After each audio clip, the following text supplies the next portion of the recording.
Diaria. Ya nos corresponde saludar al abogado Héctor Yepes. ¿Cómo le va, abogado? Muy buenos días, bienvenido a Huancavilca, al espacio de Contrapunto. Hoy estamos vestidos de amarillo también, juega la hermosa, casi digo selección nacional, el equipo de Barcelona Sporting Club. Usted es barcelonista, me decía, ¿no?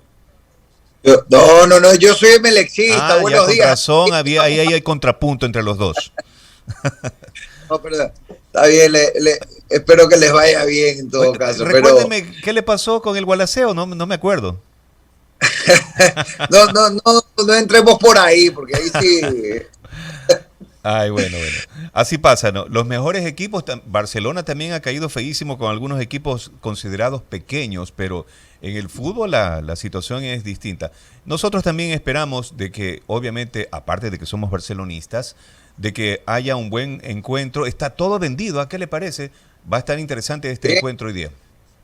Sí, hay mucho interés de la gente. Bueno, ojalá todo se lleve de manera ordenada y también teniendo en cuenta pues todo el relajo que ha habido en estos días. Sí. Ojalá pues se pueda llevar todo de manera controlada y pacífica, y que la gente pues disfrute del fútbol más allá del equipo al que siga, y bueno, también de las pocas alegrías que ahorita tiene las familias ecuatorianas es disfrutar de un buen partido de fútbol y hacerle barra a su equipo, así que hay que aprovechar esas alegrías, esos momentos, eso sí, de manera pacífica, con tranquilidad, sin desmanes y con buen espíritu deportivo. Sin duda. Porque la familia se reúne viendo o escuchando el fútbol, en este caso, esta noche, por lo menos durante 90 minutos, digo yo, uno se olvida de sus cosas, de sus problemas, la situación, ¿no?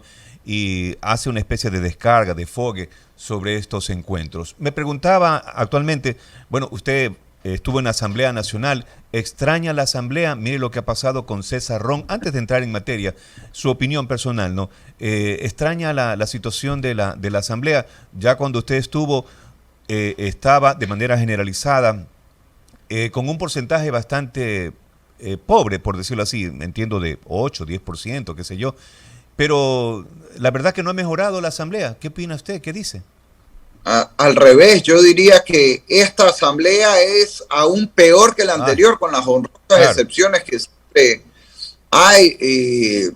Es una asamblea totalmente desconectada del sentir de la mayoría de familias en el Ecuador, de las urgencias que tiene hoy la familia ecuatoriana. En la asamblea deberían estar preocupados por mejorar el acceso a la educación superior, para que haya más cupos en la universidad, para que haya libertad, para que nuestros jóvenes puedan estudiar lo que quieran y salir adelante. Debería haber leyes por la seguridad, de endurecer las penas contra los delincuentes y agilizar los procesos en contra de los delincuentes, leyes que fomenten la inversión para que haya trabajo en el campo, en la ciudad, haya mejor empleo, mejor calidad de vida, que así también baje el costo de la vida en el Ecuador. Esa debería ser la gran prioridad y no estar en el juego de las sillas, ¿no? De quién se quita, quién se pone, y mientras tanto a la gente la siguen matando en la calle, sigue la delincuencia a sus anchas, sigue subiendo el costo de la vida, seguimos sin fuentes de trabajo, sigue la juventud sin poder estudiar lo que quiere, y no solo con la educación universitaria, con lo que tanto falta, que es educación técnica. Y por supuesto, estas no solo son tareas pendientes de la Asamblea, sino del gobierno nacional. Aquí estamos hablando del Estado en su conjunto, que hoy no le está respondiendo a las familias ecuatorianas como debería ser. Ahora, he visto la decisión que ha tomado César Ron, que es un caballero. Yo le deseo el mejor de los éxitos, pero más bien yo haría un llamado a los que están en la asamblea, a los pocos buenos hombres, mujeres que están en la asamblea, a que perseveren, a que den la lucha adentro, que es donde se necesita estar en estos momentos, aunque sea para minimizar el daño que hacen los malos. Así que bueno, es un momento complicado para el Ecuador, y ojalá la asamblea, el gobierno, los jueces se pongan del lado de la familia ecuatoriana y defiendan la vida, el empleo, el bolsillo de la gente, sobre todo en estos momentos tan duros que estamos viviendo como Ecuador y como mundo, como humanidad. Ay, me pica la lengua de preguntarle, usted ya empezó. Y esto de la muerte cruzada también, de alguna manera, ¿será el mal a este, no sé, pues, no, este sería un buen remedio para este mal? ¿Qué cree usted?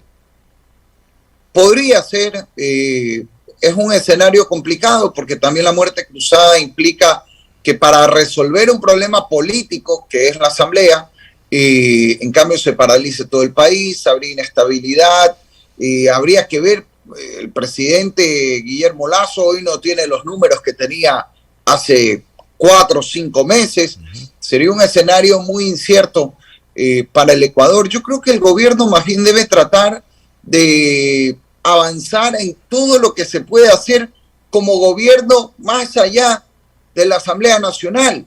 El hecho de que haya medicinas en la salud pública, eliminar la corrupción en las compras públicas, con lo cual se ahorra dinero el Estado, el poder mejorar la educación pública y regular bien la educación privada para que sirva de mejor manera a la gente, a las familias, el combatir la delincuencia y muchas cosas que se pueden hacer sin necesidad de cambiar leyes. Yo de gobierno trataría de agotar eso lo más posible antes de pensar en un escenario de muerte cruzada que sí implicaría una gran inestabilidad para el país y que creo yo debería ser el último recurso.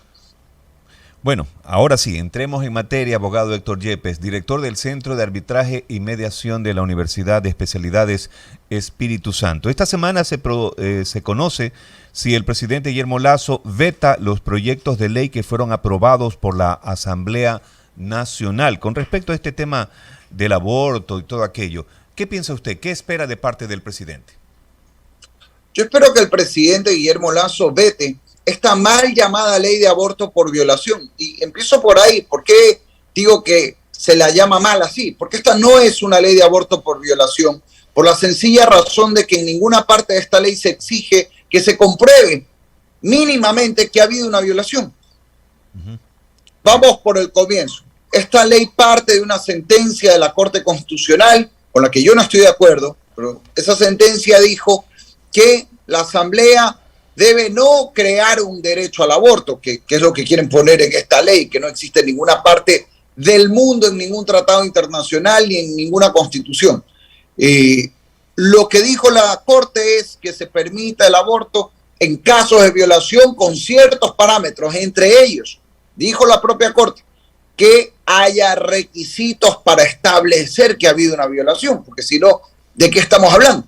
Esta ley, en cambio, en el artículo 20, prohíbe exigir denuncia al violador, una declaración jurada o un examen médico antes de que se practique el aborto. Entonces, para empezar, de ahí ya estamos mal, porque no se está cumpliendo con lo más básico que ordenó la propia sentencia que dicen querer acatar en esta ley, que es determinar si hubo o no una violación, porque si no, déjeme ponerle un par de ejemplos de lo que podría pasar. Primero, que sea el propio violador, en escenarios que lamentablemente se dan en que dentro de un hogar, un tío que abusa de su sobrina, a veces padres de las hijas o los abuelos o los padrastros, sean ellos mismos los que lleven a abortar a una chica abusada para luego seguir abusando de ella.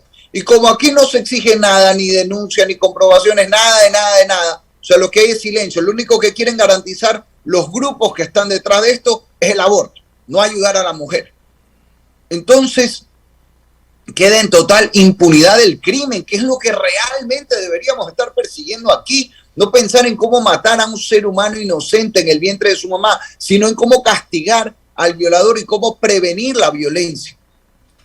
Primer ejemplo, lamentablemente cotidiano en nuestro país. Segundo caso que podría pasar tal como está esta ley. Mañana una chica queda embarazada con su novio, digamos que la chica tiene 16 años, al papá le cae mal el novio y un papá abusivo le dice a su hija, no, tú tienes que ir a abortar. Y la lleva y di que te violaron, le dice. Claro. Y claro, como no hay ninguna comprobación en esta ley, no hay nada de nada de nada, entonces mañana una chica incluso contra su voluntad en una situación de abuso, en cambio, por parte de un padre machista, porque le cae mal el novio, entonces resulta que es llevada a un aborto y nuevamente de lo que estamos hablando aquí, incluso más allá de la chica y del padre, es de un ser humano al que se lo mata en un aborto y que tiene derecho a la vida desde la concepción. Y ojo, este no es un tema solamente religioso. Aquí estamos hablando de una cuestión ética y sobre todo de una cuestión científica. Hace 200 años era un debate filosófico si había vida o no en la concepción. Hoy la ciencia, la genética moderna nos demuestra que desde el momento de la concepción ese ser humano tiene un ADN, un código genético independiente de su mamá y de su papá. Es un ser humano vivo que por tanto si se lo aborta se lo está matando. Y eso es lo que está en juego aquí, no una cosa, no un producto, sino un ser humano que tiene derecho a la vida según la ciencia y según el artículo 45 de nuestra Constitución. Sí, y algo también con respecto a la temporalidad para entender esto de la ley del aborto, ¿no? 12 semanas es el tiempo fijado para que la mujer mayor de edad tome una decisión libre y voluntaria sobre la interrupción del embarazo. 18 semanas el plazo previsto para niñas, adolescentes y mujeres de la ruralidad de pueblos y nacionalidades. Como que de alguna manera también 12 semanas, 18 semanas de las 20 y pico que necesitaban en un momento, se decía, como que ha bajado, pero igual esto no satisface a nadie, porque la verdad, como usted dice, abogado doctor Yepes, ya la concepción ya es vida y dejar pasar tanto tiempo corre peligro la madre también. Totalmente, es como que yo le diga, bueno, entonces se puede matar a un niño de 3 años, diga, no, 3 años es mucho, matémoslo al año y medio. Igual es un niño que está vivo, el crimen es exactamente el mismo. Aquí encima hay unas contradicciones increíbles, no sé, se dice hasta 12 semanas, 3 meses, para ponerlo más claro, 3 meses se autoriza el aborto supuestamente en casos por violación. Como he explicado, como no hay ningún requisito, realmente aquí no estamos hablando de aborto por violación, estamos hablando de aborto a la carta, lo que propone la Asamblea en contra de lo que incluso resolvió la Corte. Pero dicen, si la mujer es indígena o de la ruralidad, entonces el aborto puede ser hasta 18 semanas, 4 meses y medio. Yo pregunto, ¿por qué una hija por nacer mestiza podría ser abortada hasta 3 meses, pero una hija indígena, en cambio, puede ser abortada hasta 4 meses y medio? ¿Por qué la discriminación por la etnia? ¿Por qué una mujer de la ruralidad podría matar a su hijo en un aborto hasta 4 meses y medio, pero la de la ciudad hasta 3 meses? O sea que los hijos son discriminados en función de si son mestizos, indígenas, urbanos o rurales. No tiene ningún sentido. Y nuevamente vamos al fondo. Aquí en este proyecto se legaliza matar a un ser humano vivo. A ese sí se lo castiga. Se quiere castigar a los médicos con multas de hasta $8.500, 20 salarios en ciertos casos si no practican un aborto. Pero en cambio no se habla del castigo al culpable, que es el violador. Yo propuse cuando fui legislador cadena perpetua contra los violadores. Ahí sí pusieron el grito en el cielo los que defienden los derechos humanos, los mismos que piden que se legalice el aborto. O sea, que un niño por nacer, un ser humano por nacer, tiene menos derechos que un violador, o que un asesino, o que un perrito, porque también ahora la Corte Constitucional hace poco reconoció cierto tipo de derechos a los animales. Y yo estoy a favor de que se defienda la naturaleza de los animales, me parece excelente. Lo que no puede ser es que una mascota tenga más derechos que un bebé por nacer. En el Ecuador, pues defendamos la vida en su conjunto, la naturaleza, a los animalitos, por supuesto, pero empecemos por lo principal, que es defender la vida de un ser humano, sobre todo el ser humano más inocente e indefenso, que es el que está en el vientre de su madre. Y eso es lo que llama la atención de esta controversia que existió en su momento en la Asamblea Nacional y que seguramente en el futuro habrá más.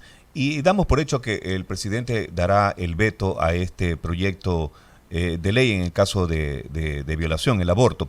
Pero efectivamente no se habla nada del violador, del victimario.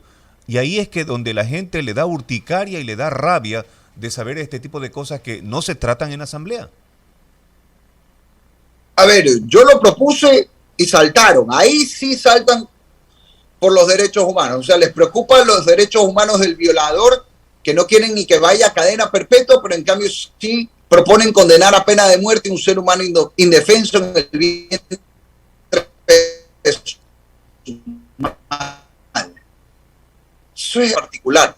Que ojalá el presidente el día de hoy dijo que anuncia su decisión sobre el veto. Entiendo que va a haber un veto a esta ley. Ojalá así sea. En este proyecto no exigen denuncia al violador. Entonces, ¿de qué estamos hablando? Lo único que les interesa a los grupos que están detrás en la política de proponer estos proyectos es que se legalice el aborto. Punto. Es más, lo han dicho abiertamente. Ellos lo que quieren es el aborto en general. Entonces, ¿qué están haciendo? Manipulan la tragedia de una violación, de los abusos sexuales en el Ecuador, para meter por la ventana ya no solo aborto por violación, sino ir mucho más allá, que es su objetivo real. Y otro ejemplo. Primero, hablan de derecho al aborto que no existe en ninguna parte, ni de la sentencia de la Corte Constitucional, ni de la Constitución, ni en ningún tratado de derechos humanos en ninguna parte del mundo. Pero quieren meterlo a la fuerza en este proyecto. Segundo, hablan de personas gestantes. Tanto dicen defender a las mujeres y no las quieren ni nombrar. ¿Por qué? Porque en cambio meten la ideología de género en este proyecto. En 28 artículos distintos de esta ley se habla de personas gestantes. Señores, por favor, las personas que gestan se llaman mujeres. No sé por qué tienen miedo a llamarlas por su nombre. Se llaman mujeres. Yo no tengo nada en contra de ninguna persona por su orientación. No creo que hay que discriminar a nadie por su orientación sexual, pero no podemos confundir la biología con ideologías. Y ahí está la mayor prueba de que en esta ley, ¿qué tiene que ver eso con el aborto, con la violencia contra las mujeres, con combatir las violaciones? Nada, lo que están es aprovechando la tragedia de la violación para meter por la ventana todas las fantasías ideológicas que tienen algunos grupos en el Ecuador, minoritarios además, y ojalá pues eso sea bloqueado por el presidente. Y ahí se ve nuevamente el interés ideológico, político que está detrás de esto, y no el interés real que sí nos debe mover a todos de combatir la violencia contra las mujeres y la violencia contra cualquier persona, de prevenir la violencia y de sancionar con dureza a los violentos, que debe ser la verdadera justicia y reparación que necesitan las víctimas de abusos sexuales en nuestro país. La Asamblea Nacional tuvo una gran oportunidad para tratar este tema, pero de manera favorable, ¿no? Con el sentir ciudadano, la mayoría. Y obviamente que somos, los ecuatorianos en su gran mayoría somos cristianos, católicos, y debió también tomarse en cuenta este punto de vista. Ojalá que el presidente también definitivamente vete esta ley. Bueno, gracias, abogado Héctor Yepes. Usted sigue en la academia y eso es importante, alejado de la política, pero sigues estando de cerca, obviamente, los temas que atañen al interés ciudadano. Así es, sigo en la academia, en la Universidad de Espíritu Santo, en la UES, como director del Centro de Arbitraje y Mediación. Estamos a las órdenes para poder resolver conflictos sin necesidad de ir a los procesos largos y engorrosos de la justicia ordinaria. Aquí los resolvemos de manera ágil, eficaz, gracias a la ley que permite estas figuras como el arbitraje y la mediación. También soy profesor de Derecho y dirijo la Escuela de Gobierno en la universidad, pero más allá incluso de lo académico, sigo alzando la voz como ciudadano. No tengo hoy ningún cargo público, pero sí tengo el cargo más importante de todos, que es el de ser papá.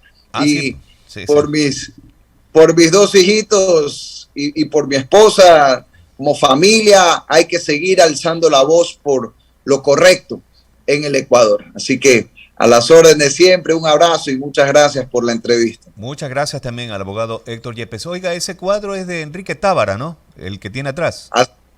Así es, ahí está. Pero original. Es original de don Enrique hasta que en paz descanse. Sí, sí, sí, gran artista ecuatoriano. Bueno, Así muchas es. gracias, Héctor Yepes. Gracias por Gracias. su opinión, obviamente, este tema de la ley del aborto, que ojalá en algún momento definitivamente lo ha anunciado el presidente de la República, lo vetaría por estar y tener hartas inconsistencias. 7